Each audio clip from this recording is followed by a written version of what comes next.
Hello everyone, welcome back to असूका classes. तो आज की वीडियो आपके सीट मैट्रिक्स के ऊपर है बेटा।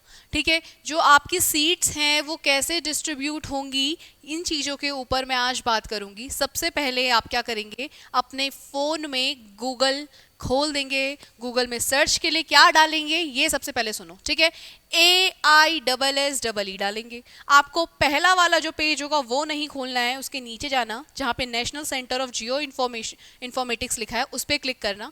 जैसे ही आप इस पर इंफॉर्मेशन डालोगे तो यहाँ पे लेटेस्ट न्यूज़ इवेंट आएंगे, इंट्रोडक्शन आएगा और कैंडिडेट जो एक्टिविटीज़ वगैरह करते हैं उसके रिगार्डिंग यहाँ पे इंफॉर्मेशन है। देखो यहाँ पे आपकी ऑलरेडी आपकी जो रजिस्ट्रेशन ई काउंसलिंग का था वो 7 मई तक बढ़ा दिया था। उसके बाद आपको क्या कहा था कि 9 तारीख से 12 तारीख के बीच में आपका क्या होगा, आपने जो जो चीज़ें डॉक्यूमेंट में गलत थोड़ी सी करी होंगी, चाहे फादर नेम हो गया, खुद का नाम हो गया, है ना, थोड़े स्पेलिंग मिस्टेक हो गई होगी, वो सारे उनको ठीक करना था। अब जो तीसरा है, इन्होंने देखो स्टेप वाइज इन्होंने बता रखा है सीट मैट्रिक्स, यहाँ पे आ रहा है, उस ऑप्शन पे क्लिक कर देना है। जैसे उस ऑप्शन पे क्लिक करोगे तो आपको यहाँ पे लिखा हुआ आ जाएगा ऑल इंडिया सैनिक स्कूल एडमिशन काउंसलिंग 2025 की। इस बार पेपर लेट हुआ है, लेट के कारण इस बार जो आपको चॉइसेस मिलेंगी वो सब एक साथ में मिलेगी आपको, है ना। ऐसा नहीं होगा आपको अलग अलग राउंड में अलग अलग चॉइसेस भरनी है, इस बार नहीं होगा। पेपर लेट की वजह से सारी चॉइसेस एक साथ भरनी है, 72 की 72।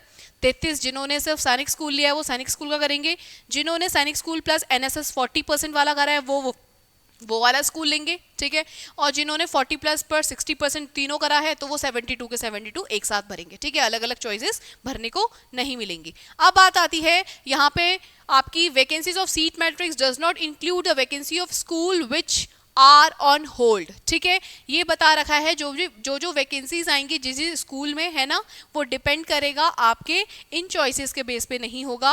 अगर आपको वहां मिल रहा होगा स्कूल तो वो दे दिया जाएगा, अगर नहीं मिल रहा होगा तो नहीं दिया जाएगा, चाहे उन्हें सीट को छोड़ना क्यों ना पड़े। ठीक है, अब डिपेंड करता है। चलिए, क्लास 6 आपका यहाँ पे आपको क्लिक करना है। क्लास 6 जिसको 9 का देखना है वो 9 का देखे। आपके पास दो ऑप्शन यहाँ पे आएंगे स्कूल टाइप पे सिलेक्ट करने के लिए, एक आएगा सैनिक स्कूल, एक आएगा न्यू सैनिक स्कूल। वो बच्चे जिन्होंने सिर्फ सैनिक स्कूल भरा है, ओनली सैनिक स्कूल भरा है, SS भरा है, तो वो सिर्फ सैनिक स्कूल पे टिक करके अपनी स्कूल की चॉइसेस भरेंगे आफ्टर रिजल्ट। याद रखना ये चॉइसेस आप जो आपका रिजल्ट आ जाएगा उसके तुरंत बाद ये प्रोसेस शुरू हो जाएगा। ठीक है, ओपन हो जाएगा। और जिन्होंने न्यू सैनिक स्कूल भी डाला है वो सैनिक स्कूल के बाद न्यू सैनिक स्कूल में भी अपनी चॉइसेस रख सकते हैं। ठीक है, अब मैं सैनिक स्कूल सेलेक्ट कर रही हूँ। उसके बाद ये एकेडमिक ईयर पूछा गया है, तो एकेडमिक ईयर 2025 है। ठीक है, जिसमें आप पढ़ोगे तो उसके बाद सर्च कर दोगे। अब जैसे ही आप सर्च पे डालोगे नीचे क्या आ जाएंगे, स्कूल्स के नाम। अब देखो इसमें बहुत बढ़िया चीज उन्होंने क्या करी है, स्कूल के नाम के साथ साथ आपको कैटेगरी दे रखी है, कैटेगरी वाइज कितनी सीटें उस स्कूल में है। ठीक है, तो बच्चे को क्या आसानी होगी, जो होम स्टेट का होगा वो अपनी प्रेफरेंस के हिसाब से, कि अगर वहां सीट ज्यादा है और वो रिजर्व कैटेगरी में है ना, उसको SC का है, डिफेंस का है, और उसको लग रहा है वहां सीट ज्यादा है, तो वहां की चॉइस में भर देगा।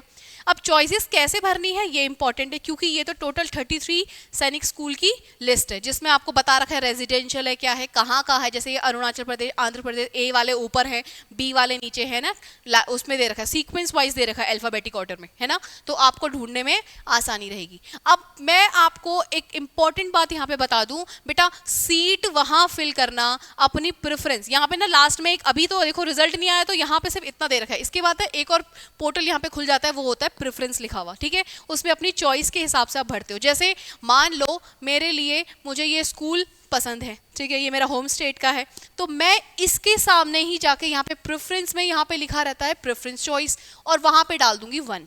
ठीक है, क्योंकि मैं इसको प्रेफरेंस पहला देना चाहती हूँ। अब मैंने बोला कि मैं अरुणाचल प्रदेश के इस स्कूल को, ईस्ट सियाक को मैं सेकंड नंबर पे रखना चाहती हूँ, तो मैं यहाँ पे इस स्कूल के आगे यहाँ पे जो चॉइस आएगा वहां पे 2 डाल दूंगी। ठीक है, इससे क्या होगा, मेरे को जब मेन मेरिट लिस्ट निकलेगी, है ना, जो आपकी चॉइसेस के बाद आपकी एक मेन मेरिट लिस्ट निकलती है, उसमें आपको क्या होगा ये पता चल जाएगा, आपको वो एडमिशन देंगे। अब ये मत सोचना कि मैंने आपको सारी चॉइसेस, जिसने 33 ली है, पूरी चॉइसेस एक साथ भरनी है।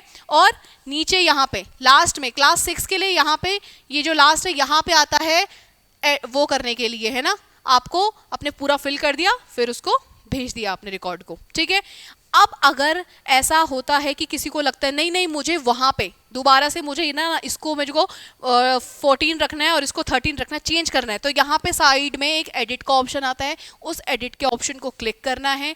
यहाँ पे एक पोर्टल में बगल में खुला होगा, उसमें जाके आपको क्या करना है, एक अलग से एक वो आता है, ठीक है, लिखा हुआ वहाँ पे कि आप चेंज कर सकते हैं, उसको क्लिक करके अगेन चेंज करके, और ये तब तक कर सकते हो जब तक यहाँ पे आपका एडिट का ऑप्शन दिख रहा है। जैसे ही यहाँ से एडिट का ऑप्शन गायब, तब आप अपनी चॉइसेस को दोबारा से डिफरेंट वे में नहीं कर सकते हो, है ना। तब आप अपनी चॉइसेस को जो आपने रख दी वो रख दी। तो बहुत बार अपनी चॉइसेस को बार बार एडिट करते रहोगे तो वो ऑप्शन भी आपका हटा देगा कि कितनी बार एडिट कर रहे हो, ठीक है। तो ध्यान से भरना है। क्लास 6 बंक ऑफ एडमिशन है ना, जिसमें बंच ऑफ एडमिशन यहीं पे आते हैं बेटा, बहुत ज़्यादा आता है। तो आपको ध्यान रखना है अपनी सीट्स, अपना स्टेट भी देख के, ठीक है। सारी सीट्स आपको रिजर्वेशन कैटेगराइज वाइज वैकेंसीज दिखा रखी हैं। यहाँ पे 4 सीट है, यहाँ पे 1। गर्ल्स आपके लिए एक स्पेशल इंफॉर्मेशन है, क्योंकि क्लास 6 में आपके लिए भी सीट्स बहुत कम है, तो अपने मार्क्स देख के, है ना, जिनके ज़्यादा मार्क्स हैं वो तो होम स्टेट ही प्रेफर करेंगे अपने लड़कियों के लिए, है ना, जितने पेरेंट्स हैं। लेकिन जिन गर्ल्स के मार्क्स कम हैं वो अपने होम स्टेट के साथ साथ जो अदर स्टेट में है वहाँ पे सीट्स को भी ज़रूर नोटिस करिएगा। अगर सीट्स ज़्यादा हैं अदर स्टेट के लिए तो भरिएगा, ठीक है। चलिए अब यहीं से वापस चलते हैं। हमने जो ये बात बोली थी क्लास 6 के लिए, अब यहीं पे अगर मैं क्लास 9 का बता दूं तो क्लास 9 के लिए भी सेम सिनेरियो होगा। स्कूल टाइप होगा, नीचे सैनिक स्कूल और न्यू सैनिक स्कूल दोनों ही आएगा। सैनिक स्कूल पे क्लिक करेंगे, एकेडमिक ईयर 2025 है, सर्च पे डालेंगे, नीचे पूरा 9th क्लास का आ जाएगा। आ गया क्लास 9 आंध्र प्रदेश, है ना, सीक्वेंस वाइज है, बिल्कुल सीरियल, जैसे ABCD हो तो A से जितने स्टेट है पहले वो, उसके बाद B, फिर C, तो आपको ढूंढने में आसानी होगी आप जिस स्कूल के हैं। यहाँ पे भी सीट्स देखो, लेकिन यहाँ पे 6 के कंपैरेटिवली सीट्स बहुत कम है। आपको भी सेम करना है, अपनी चॉइसेस रखना है। अगर आपके लिए सैनिक स्कूल कोरोकोंडा मेरी पहली चॉइस है तो मैं क्या करूँगी, यहाँ पे जो लास्ट में ऑप्शन आता है अभी नहीं खुलेगा, ये तब खुलेगा जब आपका रिजल्ट आ जाएगा, प्रेफरेंस आएगा, तो मैं कोरोकोंडा के आगे 1 लगाऊंगी। ऐसे ही मुझे 33 सैनिक स्कूल के लिए करना है कि मैं दूसरी प्रेफरेंस किस स्कूल को दूंगी, तीसरी किसको दूंगी, है ना। तो सीट्स को देखते हुए अपनी प्रेफरेंस को रखिएगा, तभी आपको आसानी होगी अपनी सीट्स को चुनने में, ठीक है। ये आपकी लिस्ट आपके फ़ोन में भी खुल जाएगी, आप आराम से देख सकते हो। अभी से लिस्ट बना लो आपको किसे पहली प्रेफरेंस रखनी है, ताकि जब रिजल्ट आए तो क्या हो, आपको जल्दी जल्दी आप उसको हमको कर सको, क्योंकि एडमिशन्स भी होना है ना, उस प्रोसेस को तो बहुत लंबा टाइम तक आपके लिए चॉइसेस भी नहीं खुली रहेंगी, क्योंकि ऑनलाइन के बाद, ऑनलाइन चॉइसेस के बाद ऑफलाइन चॉइसेस भी करने को होती हैं। तो पोर्टल इतना लंबा समय तक इसी पे लगा रहेगा तो नीचे वाला काम कब करेगा, है ना। तो उनको भी अपना आगे प्रोसेस करना है भाई, पढ़ाना भी है, पढ़ना भी है, स्कूल में एडमिशन भी कराना है, डॉक्यूमेंट वेरिफिकेशन में इतनी सरदर्दी होती है। तो इसीलिए ध्यान से अपनी चॉइसेस भरना। एडिट का ऑप्शन आता है, आप एडिट कर सकते हैं, अपनी प्रेफरेंसेस को इंटरचेंज कर सकते हैं, पर ध्यान रखना एक बार एडिट का ऑप्शन गायब हुआ तो आप दोबारा एडिट नहीं कर पाएंगे, ठीक है। अब एडिट के ऑप्शन में एक बात है कि आप 2-3 बार कर सकते हो, इसमें कोई दिक्कत नहीं है अगर आपको लग रहा है, लेकिन पहली बारी में ही आप अभी से एक कॉपी रजिस्टर पकड़ो, फ़ोन में सारा डेटा है, आप सीट्स देखते हुए चलो, आपकी जो कैटेगरी उस कैटेगरी को देखते हुए चलो, और अपने हिसाब से अपनी प्रेफरेंसेस को अभी से नोट डाउन कर लो अपनी कॉपियों में, है ना, ताकि आप बाद में उसको आसानी से फिल कर सके, बाद में आप हड़बड़ी में कुछ गलत ना कर दें, ठीक है। तो मिलते हैं आपको नेक्स्ट वीडियो में, तब तक के लिए जय हिंद एवरीवन।